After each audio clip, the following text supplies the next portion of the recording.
Alhamdulillah wa salatu wa salamu ala rasulillah amma ba'd. Un jour, un verset, Inch'Allah, en l'occurrence ici, il y aura plusieurs versets pour attraper tous ces jours où on n'a pas étudié de versets. Dans la sourate Al-Ma'ida, la table servie, la sourate numéro 5 du Coran, Allah nous dit, dans le verset 78, Lu'inu, ou il nous dit, Lu'ina alladhina kafaru min bani Israël, ala lisani Daoud wa Isa ibn Maryam, ذلك بما عصوا وكانوا يعتدون.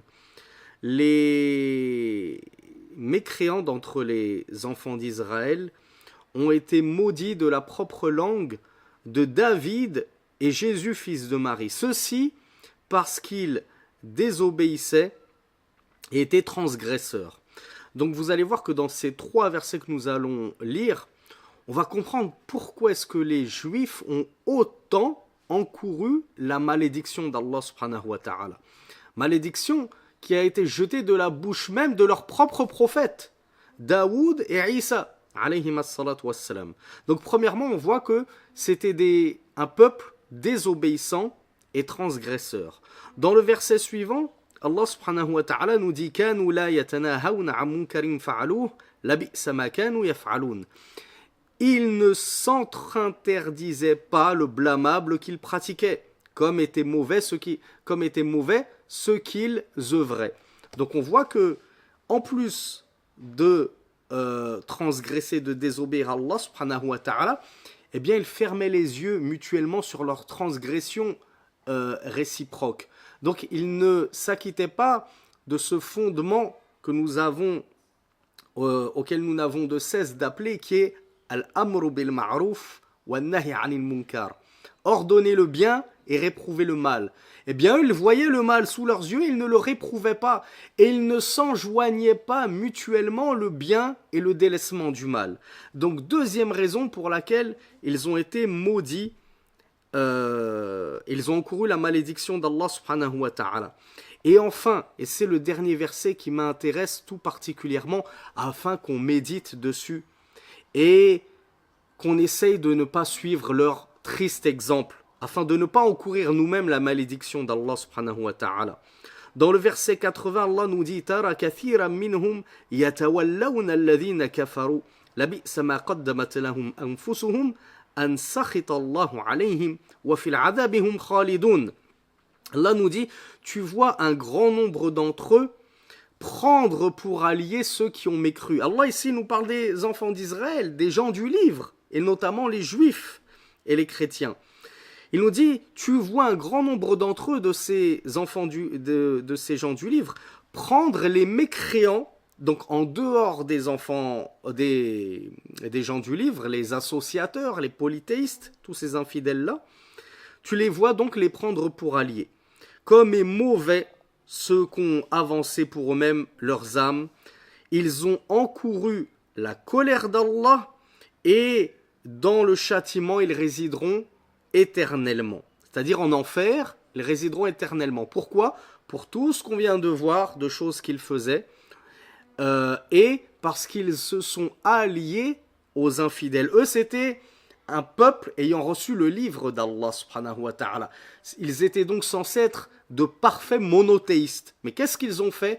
Au lieu de mettre en pratique cette alliance entre monothéistes et ce désaveu des infidèles, eh bien Allah nous dit, tu vois un grand nombre d'entre eux s'allier justement avec les infidèles, ceux qui ont mécru, les polythéistes.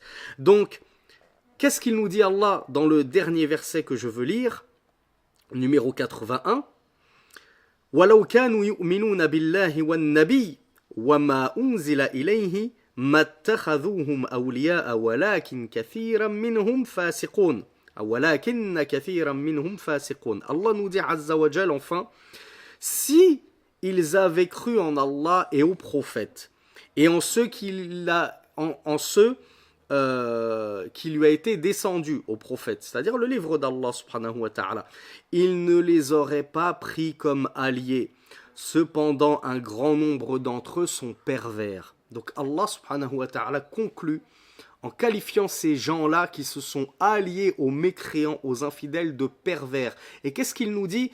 Il dit s'ils avaient cru, c'est-à-dire s'ils avaient réellement eu foi en Allah, qu'ils avaient réellement eu foi en leur prophète, qu'ils avaient réellement eu foi en leur livre, ils n'auraient pas pris ces infidèles, ces associateurs pour alliés. Donc la question que j'aimerais qu'on se pose et qui doit nous amener à méditer sur ces versets-là, est-ce que nous, en tant que musulmans, nous sommes si différents de ces gens-là dans l'application de ces injonctions divines? Est-ce que nous ne sommes pas censés obéir à Allah subhanahu wa ta'ala et à son messager et ne pas transgresser et ne pas désobéir dans les commandements divins et prophétiques? Bien sûr que nous aussi nous sommes tenus d'obéir à Allah subhanahu wa ta'ala et ne pas lui désobéir. Est-ce que nous-mêmes, nous ne sommes pas tenus de nous enjoindre mutuellement le bien et de nous blâmer mutuellement et réciproquement dans le mal et nous interdire mutuellement le mal et condamner ouvertement et publiquement la transgression, la turpitude et toute désobéissance à Allah? Bien sûr que nous aussi nous sommes concernés par cela. Et enfin, est-ce que nous ne sommes pas concernés nous aussi par le désaveu de ces kuffars? Si nous croyons en Allah, en son prophète et en son livre, comme nous le dit Allah subhanahu wa ta'ala dans ce dernier verset, eh bien nous ne pouvons pas nous allier aux infidèles. Nous ne pouvons pas les prendre pour alliés, les prendre pour amis, leur vouer cette affection de sorte qu'il n'y a aucun désaveu et aucune inimitié entre eux et nous, comme malheureusement essayent de le revivifier des charlatans et des pantins comme le pseudo-imam Shelgoumi, l'influenceur TikToker Ben le Patriote et tant d'autres de leurs akabis qui aimeraient vous faire croire qu'il n'y a aucun mal à être musulman tout en ayant de l'amour, de l'affection, de l'amitié et tout en s'alliant avec les infidèles, alors qu'on voit que c'est à cause de tout ceci que les gens du livre avant nous ont écopé de la malédiction d'Allah subhanahu wa ta'ala, qu'Allah nous en préserve et qu'Allah fasse que nous ne tombions jamais aussi bas qu'eux.